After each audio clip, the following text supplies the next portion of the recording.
Ako si Romaldo, ang secondary operator ng Tupit Sublimation dito sa Tacloban. Ito po yung subli printer namin. As of today, madalas ito nagamit. Naka 1,000 pieces A4 kami na run last week. Nagpahinga ito ng 1 day. Binding namin ay good for 2 hours. Sa consumable namin, nag-consume kami ng 4 bottles ng ink. Nandito ang in-use supplies namin ay maayos.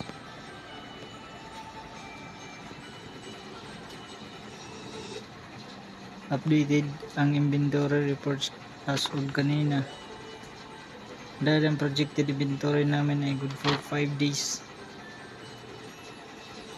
Ito po ang aking printer head area, ang capping, ground wire at EBR plug.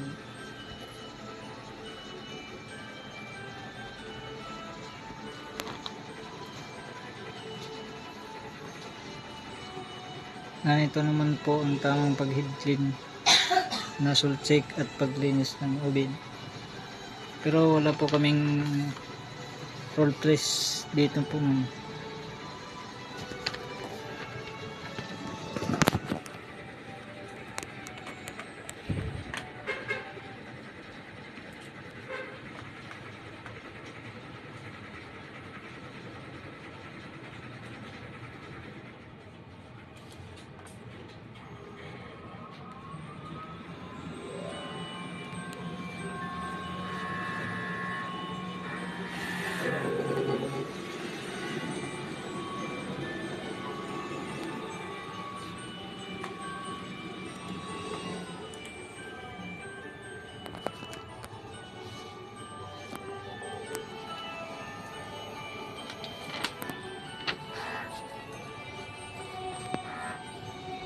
Nandito naman po ang aming ink tank area.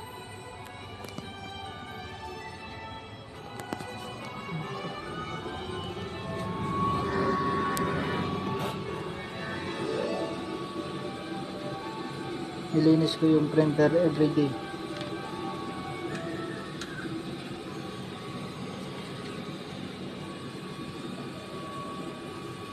Thank you po.